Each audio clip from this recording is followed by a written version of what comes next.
guys. Blue-White Breakdown podcast number 2 of the week. I'm Bob Flounders, joined by Dave Jones. Happy holidays to everyone. Happy Thanksgiving.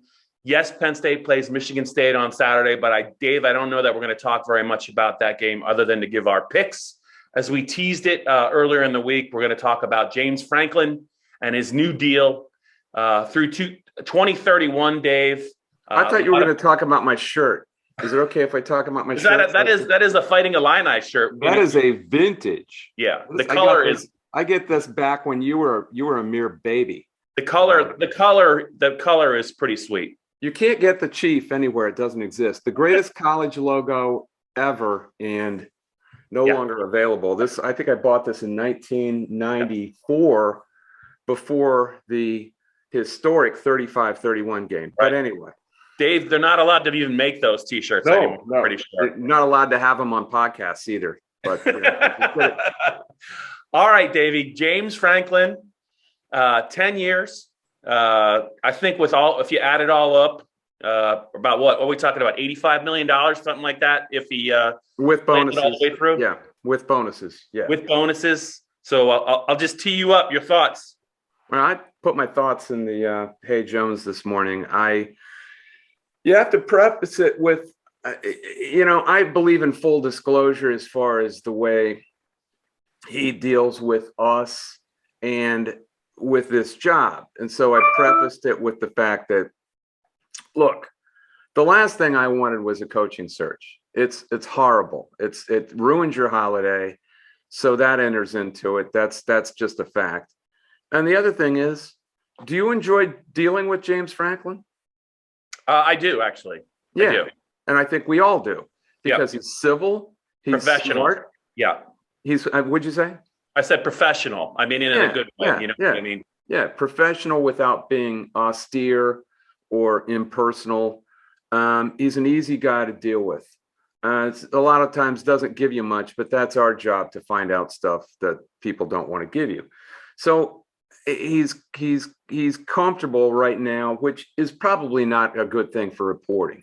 I think you always have to straddle the edge between being contentious and being reasonable on both sides. You can have problems. Anyway, I think we've figured him out. So it's probably a too comfortable position for reporters. That being said, I don't understand this extension at all.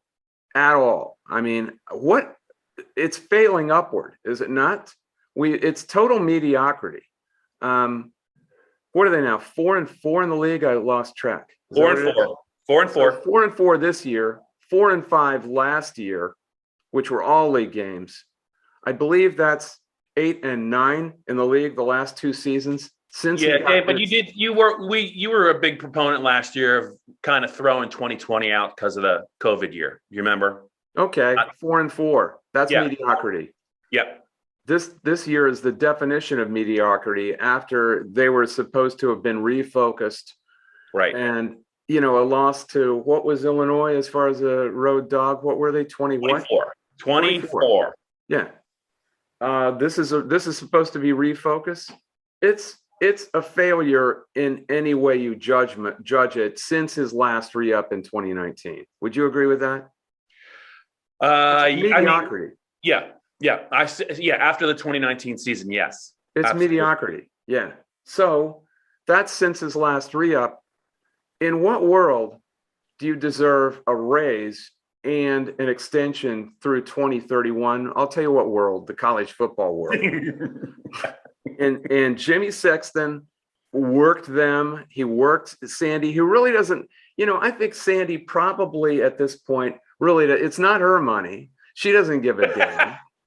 And she's going to be out the door in a couple of years anyway, I believe. I don't think they're going to re-up her. I think that's accurate. And what's she worry, right? So I think it was up to the board of trustees, and they rubber stamped it. I don't know. If I was a serious fan of this program, and we're not fans, we're not supposed to be fans. We cover it. I would be at a loss to explain this, except that Jimmy Sexton worked the situation. He worked possible jumping off points. And even when there were none, even when I think everyone cooled, especially USC, which was the main attraction, he managed to work it and instill some fear in Penn State that they might have to make a change. Oh, and they don't want to make a change. Penn State's the capital of inertia, where some of the schools down south that are really run by boosters, that's the other extreme of a warped landscape of college football. So I don't know, man. I can't explain it, but it is what it is. What do you want me to tell you? Dave, the other component that I'm really curious to see if, that's you were talking about $85 million, but it's really a lot more than that, because obviously there's going to be some money outlaid for the concessions when he talks about facilities and all that other stuff. So it's really a lot more money, I think. Which Bob is a lot of mumbo jumbo. But I'm just saying, I'm just talking about the financial component. I know you are. I know you're making a point, but I'm riffing off that. Do you not agree that that's a lot of the stuff that he's talking about, unless I'm mistaken, but he hasn't specified it anyway, maybe he will now, is for recruiting. It's for selling recruits. Am I wrong? I mean, no, it's all the bells and whistles and velvet-lined locker rooms. Yes. Velvet-lined locker rooms and mood lighting. And we talked about it yesterday, different smoothie flavors. How much more can you do? As long as kids have good nutrition, have good food, have the opportunities to make money on NIL, really, what is there? And they're doing fine in recruiting. Their problem is developing the players they recruit. Do you agree with that or not? That's the way. Well, and I would just say with one exception, this guy is supposed to be that good. He just has not been able to get the game changer at quarterback, and that's really, I think, hurt him against good teams. I really think it has. Yeah, and that's his job, right? Yeah, but he has not been able to do that. But not only that, he didn't get the backup quarterback right when he really needed to. Yes. When he really needed to, he didn't have that right either. He did, but he left. Yeah, well, he left. I mean, that's the finesse job. That's why everyone else is juggling quarterbacks. That's why Michigan is playing J.J. McCarthy, and they probably lost a game because of it. But they also have a guy who's ready now in case they need him. And Penn State didn't have that ironed out, and that's part of why you make the big bucks. Yeah, I don't see it. I don't get it, and I think they should have stood firm and gotten another coach for that money myself. But it's not my decision. It's not my money. That's I might have said sorry and called his bluff, but nobody calls Jimmy Sexton's bluff anymore. Do you notice that he gets whatever he wants, and he'll get what he wants for Jimbo Fisher next? I mean, watch what LSU outlays for him. Yeah. That's going to be scary. And after all these guys, where all these ADs were talking about, oh my goodness, we're going to be 100 million in the hole. What happens? You're getting double-digit, triple-digit contracts that will be next. I mean, 9 digits for the entire package. Yeah. Double-digit years. What am I missing here? Our Greg Pickle, our good friend, made this point yesterday that considering Jimmy hasn't been on board with James for very long, he sure made out like a bandit financially. He's only been around a couple of months, and he's already made himself quite a payday, young Jimmy Sexton. Yeah, and if you see this guy's face, he just looks the part, man. He would probably be fun to have some beers with. I wouldn't want to be on the other side of negotiations though, because I'm sure he'd use every trick in the book. And when you have a lame duck like Sandy Barber, right, she's not gonna have much skin in the game, really. She did the same kind of thing at Cal, where she outlaid a huge sum to retrofit that stadium, and the excuse was, though, we could have earthquakes. But I mean, and that's legitimate out there. Yeah. But it was a massive, massive outlay of money that maybe or maybe not was warranted. It depends on who you listen to. But she did the same thing when she was on the way out the door in Berkeley. So the problem here for Penn State is that if the mediocrity continues, you're hinged to this guy. I mean, you're latched to him for a number of years where you can't get rid of him. As far as the buyout for other schools who might want him, it's $12 million the rest of this year, $8 million next season, and then it gets reasonable. But what about the other direction? What if the mediocrity continues and they are married to him? This is going to be like the Clay Helton contract at USC that Lynn Swann signed him to when they didn't need to. There was not like a huge demand for Clay Helton, and he signed this ridiculous long-term contract where they were latched to this guy. They were shackled to him for years and couldn't afford to dump him. I mean, it's going to be a huge number to buy out Franklin from Penn State's standpoint. If they want to, they won't be able to, or they certainly won't be able to on the way they balance their books. They won't do it. So I think it's a foolhardy decision. Dave, I was just trying to think about the upgrade rallying cry from James. I just remember the start of it in my mind. It was that 2018 Ohio State loss when they blew another late lead, lost at home. And after the game, he talked about the difference between good and great and elite. And we're going to get there. We need to do things 365 days a year. That was the first time I could really remember him beginning that pitch, if you will. I'm not saying there's that it's relevant, but that was the first time I remember him kind of banging the drum and saying, we've fallen behind. They didn't used to do it at all for whatever reason, and now we're playing catch up. Yeah, that was also the first time I've ever heard, the only time I've ever heard him come unhinged. Yeah. Wouldn't you say? I thought it was the frustration level and just, it was a rant. It was really what it was a rant. I don't even know. It was like he answered something else that was asked. It was, he just went off. Yes. It was like a Bill O'Brien rant. Minus the F-bombs. Yeah. And remember, he confronted the fan in the portal right before that. Yeah. I mean,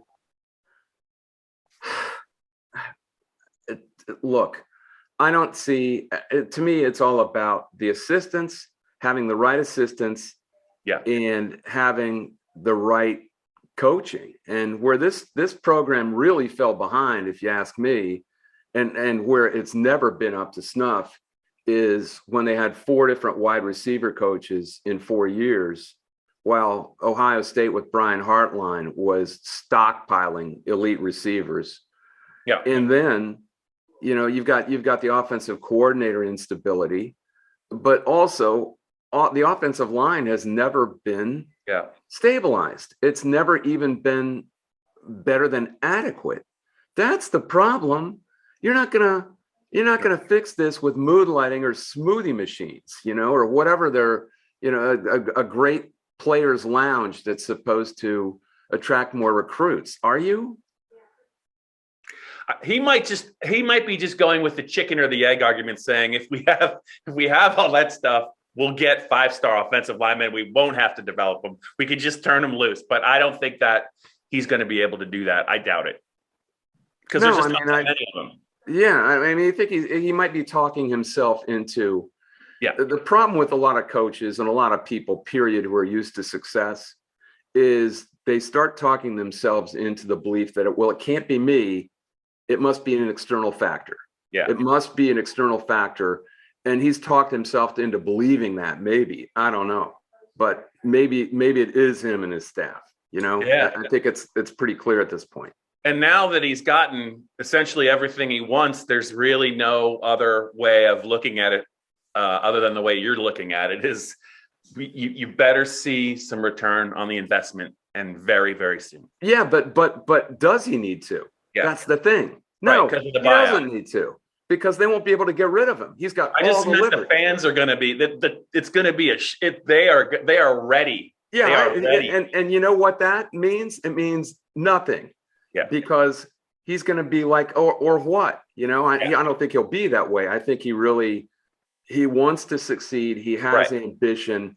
He wants excellence, but he's not really given it yet. So that tells me he can't quite get to that level. I mean, let's be honest here. They had shots at beating Ohio State. Yeah, 3 years in a row. On 3 different occasions, and they just didn't do it. And why was that?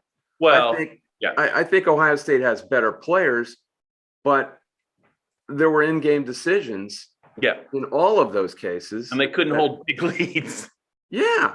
I mean, their defense had double-digit leads on 2 occasions. They lost by 1 point in the fourth quarter. They've had other shots at them. That doesn't indicate they don't have the firepower to do it. It indicates they're this close and the coaching hasn't gotten it over the top. I mean, what has changed in the last 2 years? We were hearing this 2 years ago. He was supposed to have everything he needed. Well, what is even specific about that he doesn't have? Academic support, nutrition. What is it? What exactly is it? Are there not enough porterhouse steaks? What is it? Because I want to know exactly what it is. Dave, he's gonna invite you to his house for a beer, and I don't think I'm invited. And he's gonna get real specific, and he's gonna tell you. Yeah, that'll work out about the time that Joe had us over. Remember that? What a strange scene that was. I just what I respected about Joe was he kept the liquor card out, man. He didn't try and hide anything. Like, he knew exactly how Joe liked to relax, when he did. And he liked his old granddad. He liked, and it was actually pretty neat to watch that. Well, it was for a purpose. I know. And if you kept your eyes open and your ears open, you understood after a couple of years of those Friday night smokers on the road in the opposing hotel room. And, I would go to sometimes and not go other times. And there were other guys who never went, or other guys who went all the time. How often did you go? How often did you go to that thing? You were always at the track. I would say I went about maybe 60 or 70% of the time. But the longer it went with him, you could tell that he didn't really want to be there. And some of the people just kind of some of the people on the beat were just so in awe of him that it just became like, the Chris Farley, Paul McCartney. And it was like, I don't need to hear this for 30 minutes. I don't need to hear that. You know that time you talked about the grand experiment? Joe, you remember that 94 game at Illinois? That was great. And he actually didn't want that. Where he didn't want to talk about football. He just wanted to have a drink and ask. Yeah, he did. He loved control, but he liked to scrap. He actually liked to argue. So I would pick political arguments with him. I'd walk in and start. I would walk in and start arguing with him. And he loved it. He loved that. So that was that. But those meetings were to dispense little talking points that some reporters would. It was supposed to be off the record. Yeah. But he would, and that was to his advantage because he didn't want to be quoted saying this stuff. But he would dispense little seeds of thought that some reporters would print right away. That was a different era, though. And that's a different time that'll never come back. I can't see it. I can't. You remember Bill O'Brien's 4? He did about 5 of them, and he tried to stay awake, but he was so exhausted because he was in the film room all week that he couldn't. He had like 1 beer and he just had to go. But he wasn't gonna do any of that stuff. That wasn't really in his nature. Joe had some moments where he'd get a second, and I would pour him sometimes. I mean, he'd get a second pop in him, and you never knew what the hell he might talk about going back. If you picked his brain about something in 1967, you would go off on a tangent. You might actually learn something historically that was fairly interesting because, I mean, what a wealth of historical knowledge about the game and college football and some of the weird people in it and Beano Cook or God knows what he'd bring up. That was fun, but it's an era that will never return. James Franklin is all about control in a different way, through kind of salving the media, keeping open. I know you guys got to ask these questions. I want to answer these questions. I know I get the question. No, I know what you're saying. Fair question, but I just can't answer it right now. And I'm not telling you anything. Yes. But I like all you guys. Yeah. Dave, I think you hit on an interesting topic, and we probably could talk about this. Is you talked about his staff. Now, I do believe that somebody, at least one person on the offensive side is going to fall on the sword, or maybe deserve to go after the issues they had running the football. To me, the guy that I think might be in trouble is Phil Troutwine. Yeah. A lot of people talk about the OC and maybe the running backs coach. Maybe it's the running backs aren't developed. To me, the way that they got physically handled this year, it was so evident. I think to even whether you're watching on TV or in the press box, Matt Millen, I think right away just said by far on the Big Ten Network telecast, it's by far the Achilles heel of the team, and it just can't be. To your point, it's never been really right during his 8 years here. This is his third offensive line coach. It's not working. And I just wonder, usually when James has to make a change, he makes it quickly. So the season ends, the season's going to end here. The regular season's going to end here on Sunday against Michigan State. But he does have a recruiting class to keep together. So maybe there'll be some news. If there's going to be some, it probably will be right after the bowl game. Yeah. And in the old days, you would kind of actually feel sorry for people when this would happen. But I mean, look at John Donovan. Were we crying crocodile tears for him when he got canned in the end of 2015? Yeah. No, because we knew someone else would pick him up. And sure enough, I mean, he's had work for six figures, for moderate six figures ever since. If these guys are saving their money, they should be doing really, really well, including Phil. It ain't like it used to be in 1991 where they might have to go sell insurance. They're gonna find a job in this business because there's so many damn jobs. The part of the ADs crying about all the money they were losing from COVID is that they never really cut football. Yeah. They cut other sports. Yeah. They cut non-revenue sports. Right. And it was an easy excuse for them to do that. They're not cutting football. No one's cutting football. There will always be football jobs the way this business is, because it's a very, very lucrative business. So if that happens, God bless him, but I think he'll land on his feet somewhere. It might have to be the Sun Belt Conference or something, or the MAC, but it's still money, man. It's still a good way to make a living.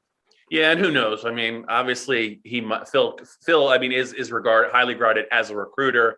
And James might be willing to have him back for a third year. And maybe James sees it a different way. Maybe he thinks there's something else wrong with the offense. It's pressing that. But I do think that somebody is going to have to probably go. I don't see how you can rationalize bringing that whole staff back. I'm curious what you think, because I pointed one guy out who I thought done a really good job this year with all sorts of challenges. I don't know if you saw it, but who would you name among the position coaches? To me, the guy that really caught my eye this year because of two players' development in particular, the new safeties coach, I thought really, really has Poindexter. Yeah. I think they have become, for the longest time, Dave, even starting during the James Franklin era, the Bill O'Brien era, the Joe Paterno era, the Penn State safeties were really just kind of, They were not really counted they were not really expected to do a lot back there, other than just be the last line of defense and do not let anyone get past you. But these guys are impact players. Brisker could very well be a first-round pick. I think Jair Brown is one of the most improved players on the team, and I think the fact that Poindexter played the position and the players, respect and listen to him. They're already athletic. And to me, he really stood out to me maybe as if I was going to give the award to the Penn State's top assistant this year, it would be Poindexter. That would have been my number 2 choice, and I named my number 1 choice in I guess it was a few days ago. I don't remember when I wrote it, but okay, you haven't gotten it yet, so give me another one. Did you go with Brent Pry? No, it's a position coach, position unit. All right, then you probably are going to have to go defensive line. Right? Correct. There's no one left. John Scott. Yeah. Yeah. I mean, now, granted, I don't know. My big question, Dave, is was Ebiketie almost like this at Temple? He played at Temple and no one realized it, or did they really get some good weight on him and coach him up a little bit? Because this guy is a terror. He is a terror, and I'm telling you. I don't know why no one's mentioning him in the first round conversation, because I think he's gonna play a long time. Yeah, he's not only got some bend to him, but he's got some muscle too.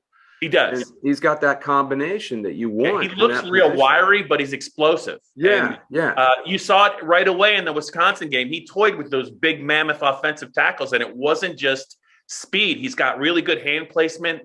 He's violent with that stuff, and boy, and he's really just fun to talk to, Dave. He's a guy that is really appreciative of the opportunity he's gotten at Penn State. He's capitalized on it. I think he's a popular guy, but every time Penn State needs to have a big play made on the defensive end, chances are he's going to make it. Are you saying he's appreciative of the opportunity? Is that what you're saying? That's why I want you to be invited to James's house for a couple of beers, because I think we could get this thing done. And maybe if Joe Herman shows up, we can secretly record it. Yeah, there's one thing to be twisty, but it's another thing to be able to deliver torque when you're bended you're bent like that. And he can develop the ability to turn a guy and power through a guy when he's in that posture, which is what they look for, man. But see, Scott has also switched out how many guys in the middle since Mustafa. I mean, it's not just Ellie's. Then he was cuffed up a little bit, and then Izzard starts playing really well. D'Angelo has definitely improved, I would say, as well since PJ went out. I think D'Angelo is one of those guys that does a lot of dirty work for Penn State too. So I think that John Scott definitely has improved, especially Dave. Especially last year they didn't have the spring. He was a first-year coach. You can kind of say whatever, but to have Jason Owe, now known as Odafe Owe, not have a sack, and he's in the conversation for AFC's top rookie this year with the Ravens. You just wonder, how do you have two first-team All Big Ten defensive ends on the defense, and they just got torched early in the season, gave up way too many points. Okay, well, we could, like I said, if you wanted to give somebody a pass for COVID, that's what I'm saying. That's what I'm saying. I think he's made a big leap. Position coaches were uniquely impacted by that season. Yeah, agreed. And we all know the reasons. Yeah, Dave. All right, hey, this thing is flying by. Let's get to our Michigan State, Penn State picks, and we'll also pick Michigan, Ohio State, and we'll see how it plays out. You going first, or I'm going first? Which game do you want to pick first? Let's go with Michigan State, Penn State. Okay. If Michigan State was the team that beat Michigan, the team that went up against Michigan, this would be a completely different game. But the last month, man, they have had some wars, and they have some really debilitating games. Even the Purdue game was tough on them physically. So in the last month, they played Michigan, Purdue, Ohio State, three of the best teams in the league. And coming off Ohio State, it's kind of like coming off Wisconsin or Penn State, in that they're not just athletic, they can be physical too. And you come off a game like that, man, it's tough. They are beat up. They're especially beat up at wideout. And Peyton Thorne he might not have either of his top two wide receivers. Taylor or Reed, right? I think Kenneth Walker, there was a Heisman candidate running back and probably has dropped out, is kind of feeling the wear and tear because he's been depended upon probably more than, say, Travion Henderson with that embarrassment of riches Ohio State has. He can be kind of like a change-up weapon. Walker was more of a meat and potatoes back this year. He's probably got a little wear and tear on him. I don't think the offense is in near the condition it was a month or more ago, where they looked like the most dangerous offense in the Big Ten, and now it's a long way from that. I just don't know how they score in this game. I think it's going to be a big problem, and I picked Penn. I think Penn State is in a better place, both emotionally but especially physically. I picked Penn State 28-17. Yeah, I picked Penn State 24-20. To your point about Walker, I was going through the Michigan State notes. He's second in the country, I think, in rushing yards. He leads the nation, I think, by a large margin in yards after initial contact. Dave, over almost 1,100 of his yards after initial contact. And that does mean he's getting hit a lot. He reminds me a little bit of like Larry Brown with the Redskins. Remember? Oh, he was wow. good. No, Number he was 43. good, but he would always take he would punish guys, but they would also punish him. And it really shortened his career. Now, Kenneth is not the biggest guy, but I'm just saying that if you're making that many yards after initial contact, you should be very, very sore at this point in the year. That's an unbelievable stat to have over 1,000 yards after initial contact, and he does. That is incredible. Yeah. Did you see it on team rankings or where? In the Michigan State game notes? I wonder. Yeah, but who were they citing? They just compiled it. I mean, they just stated it as fact. I mean, I don't know. I mean, if they're going to lie about it. Well, I wonder where they got that. That's Jimmy Kennedy like stat padding. We don't know. That's like Jimmy Kennedy, right? Yeah. That's some pretty advanced analytics for a college sports. Oh, I'm sure they have someone specifically charting it. I'm sure, Dave. Yeah, well, I guess they probably do. That's pretty interesting. But you could believe it. Yeah, I could. It really is a throwback back. You can talk about some guys that we've talked about in relation to him in the past. Guys who were just tough. I always think of Lorenzo White first. Yeah. Who was not a tremendously big guy either, and probably carried more of a load of an offense. He played for Michigan State back in the mid to late 80s than anybody in the history of Big Ten football. Do you remember this is way off the beaten path, but we're talking about this. I saw Pro Football Focus or somebody, The Athletic made a list of the 5 greatest players in the history of the NFL. And my man was not on it. And I can't believe it. And it's a guy exactly like this who was incredible after contact, but not all that big. Who am I talking about? Walter Payton. Yeah, he's not on the list. Yeah, but Jim Brown was. I didn't take that list too seriously. I really was disappointed in that list. Yeah, I didn't either. But Jim Brown was on it. Look, I grew up with Jim Brown as a little kid. I appreciated Jim Brown, but Walter Payton, for my money, along with Tom Brady and Jerry Rice, those are the 3 greatest players in the history of football right there. And Walter Payton is the greatest running back in the history of football, period, because of exactly what you're talking about. The incredible contact he absorbed and just kept churning. My God, there was nobody like him, was there? Dave, yes, I agree with you. Dave, my favorite all-time Big Ten back, yards after contact, I defy you to tell me I'm wrong. Mike Allstott. Mike Allstott. How many yards after contact did that guy get? How would you like to line up as a safety when it's your job to kind of meet him in the second level? Oh my God. One of my buddies in Harrisburg is good friends with him. I just saw him. He was up in Harrisburg. He's still he's lost a little bit of the weight because I think he played at 240, but he is still a specimen, Dave. He looks like he still takes care of himself pretty good. He's aged well. But man, the amount of punishment he has taken and he continued to take it on the NFL level. In the NFL, yeah. Staggering amount of punishment. Staggering. Some of the hits he delivered with the Buccaneers. He has to be the all-time Big Ten leader in yards after contact because I think he played all 4 years. He must have made about 50 starts. It has to be him. How's his brain? I mean, I think I got to. What is Mike would be? What would he be in his 50s now? He would be 40. Didn't he play right after Breeze? I'm trying to think, or was it during Breeze? I think it might have been before Breeze. I can't remember anymore. Yeah, I want to say he started playing in the mid 90s in the end. You're probably right. Yeah, he played. I don't know. We always have a good conversation, but I don't spend a lot of time with him. But I'm sure he has to. At this point, his body, man, has to be sore. Well, some of those guys, you think of the stuff that Millen took, or delivered, and he's perfect mind. I never talked to him where he can't recall things or doesn't have a good demeanor. So I think he had extra padding though around the brain. I think he would admit his skull was unusually He would probably joke, I had a lot of meat in that head. Yeah.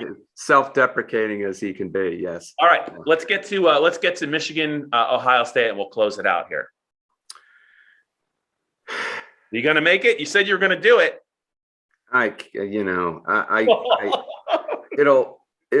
This is my prediction. Okay. I'm listening. I think that place is weird for Ohio State week. And I think usually our old buddy Steve Bench, I was talking to him this morning, the old football coach from Georgia, who is Stephen Bench's dad. He said, you know what I see about Ohio State is they know they're going to win. And the Michigan, I think, hopes they're going to win. That's right. Yeah. He's right. I don't think that's necessarily true this year because Ohio State, they already lost to Oregon. They have not played anybody in a hostile venue. And I know that they have this incredible air attack. I think Jim Harbaugh is going to figure out a way to attack CJ Stroud. I have not seen him uncomfortable all year. And if he's comfortable, if he's in his lawn chair again throwing, it's going to be the same result as ever because you can't give him time. You have to hit him in the mouth. So I'm going to say that Michigan figures out a way to hit him in the mouth enough. And that Cade McNamara, who's had a very good year of game management and has thrown the ball away when he needs to, continues to do that. And Michigan finds a way to win that game. And then they lose to Wisconsin in Indianapolis. I'm going to say 34-27 Ohio State. Stroud's got a quick release. And they are a little bit better equipped to handle those edge rushers than Caden Wallace and Rasheed Walker were. It's really hard to score with Ohio State, and they're a little bit better defensively than they were against Oregon, and that just might be enough. Those receivers are freaks, Dave, and I just wonder if Michigan could score enough to beat Ohio State. They're definitely due, but I'm gonna need to see it before I ever pick them. I'm gonna depend on Blake Corum being back. Do we have a confirmation of that or not? I think all indications are he is. Yes. I think he is going to be back. I don't know if we have a confirmation, but I think he's going to be back. So that gives them their Mr. Inside, Mr. Outside. Yep. I will call for Michigan to be able to control the ball some. If they can't do that, that's another way that Ohio State's going to win. Yep. There's a lot of ways Ohio State can win. Not many ways Michigan can win. But I'm going to go out on a limb and say that not only they win this game, but then they lose in the Big Ten championship. To a Wisconsin team that's probably a bad matchup for them that does what they do, except a little better. All right, you giant turkey. And I'm talking to you, Dave. Have a great holiday. Everyone, Penn State fans, we will be back. I think we'll just be back maybe once next week. That's a spoiler alert for you, Dave. But we'll be back to talk about Michigan State, Penn State. Oh, Kaiser, look at him. Look at him. This monster just had a giant turkey neck. Look at this. Look at that magnificent son of a gun. He was like, what? What did I do for this? What did I do? He deserves a nice little belly rub and plenty of stuff on Turkey Day as well, Dave. So hopefully you will respond with that kind of treat. All right. Have a good Thanksgiving, buddy. And all of you out there too. All right, guys. Take care.